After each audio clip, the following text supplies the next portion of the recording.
Hello, नमस्कार सर्वांना. श्री स्वामी समर्थ मैत्रिणींनो. तर इथे बघू शकताय पार्सल आहेत. 2 4 पार्सल आहेत. 4 आहेत बघा आजचे पार्सल. तर रोजचे 4-5 असे पार्सल असतात. कोणी किट मागवतं, कोणी उलन मागवतं, कोणी रेक्झिन मागवतं, ग्लू स्टिक, ग्लू गन, हे सगळं वस्तू आपल्याकडं अवेलेबल आहेत. ज्यांना कोणाला हवे आहेत तर त्यांनी नक्कीच ऑर्डर करू शकता. किट हवा असेल तर किटसुद्धा ऑर्डर करू शकता. लवकरात लवकर ऑर्डर करा म्हणजे तुम्हाला पण अडचण येणार नाही. संक्रांत जवळ आलेली आहे. संक्रांतीसाठी सुद्धा तुम्ही हे ऑर्डर करू शकता आणि लवकरात लवकर बिझनेस जे आहे तर ते सुरुवात करू शकता तुम्ही. बऱ्याच ताईंनी पुन्हा आपल्याकडून माल मागवलेला आहे. सुरुवातीला माल मागवला, तो माल बघून त्यांनी डबल आणखी आपल्याकडून ऑर्डर केलेला आहे. उलनचा असो, रेक्झिनचा असो. तर आता बऱ्याच ताईंचं म्हणणं आहे की रेक्झिनवरती उलन जे आहे तर ते चिटकावलेली निघते. तर रेक्झिनवरती चिटकावलेली उलन अजिबात निघत नाही. त्यामुळे मी रेफर करते की तुम्हाला रेक्झिनच वापरा. ते प्लास्टिकचा कागद वगैरे जो बॅनरचा वापरतात तर तो कागद अजिबात वापरू नका. कारण काय होतं, खाली पण प्लास्टिक आणि जे आपण ग्लू स्टिक वापरतो तर ते पण प्लास्टिक असतं. त्यामुळं आपलं जे चिटकावलेलं उलन आहे तर ते निघण्याची शक्यता असते, म्हणजे निघतेच ती. तर त्यामुळे तुम्ही रेक्झिन वापरा बेस्ट वे. नाही तर शक्य घरातलं पॅन्ट पीसचं कापड असेल तर तुम्ही कापडही वापरू शकता.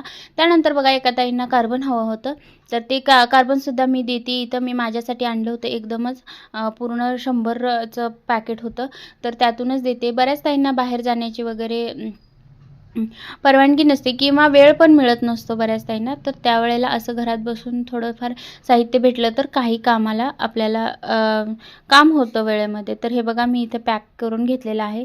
आणि त्याच्यानंतर एका ताईंची कमेंट होती की उलनचा गोळा कसा तयार करायचा. तर मोठ्या उलनचं जे फर उलन आहे त्याचा गोळा जरी नाही केला तरी चालतं, कारण आपण शेवटी कट करून ते लावणार असतं. त्यामुळे नाही कट केला तरी चालतं. आता ह्या बारक्या उलनचा मी गोळा तयार करून दाखवते, कारण का बारकी उलन आपल्याला पुढे मी एक प्रोडक्ट तुम्हाला तयार करून दाखवणार आहे या उलनचं, तर त्यासाठी लागणार आहे. तर हे बघा अशा प्रकारे तुम्ही गोळा तयार करू शकता. तर मैत्रिणींनो, तुम्हाला लवकरात लवकर ऑर्डर करायचं असेल तर लवकरात लवकर ऑर्डर करा. रांगोळ्या असतील किंवा किट असेल, काहीही साहित्य ऑर्डर करायचं असेल तर तुम्ही ऑर्डर करू शकता, कारण संक्रांतीच्या वेळेला परत घाई होते आणि वेळेत पार्सलसुद्धा तुमच्यापर्यंत पोहोचत नाहीत.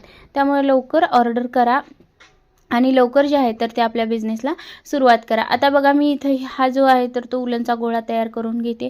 अशाच प्रकारे तुम्हाला गोळा जो आहे तर तो मोठ्या उलनचा सुद्धा तयार करून घ्यायचा आहे. यामध्ये काहीही अवघड नाही, फास्टमध्ये हे कामसुद्धा होऊन जातं.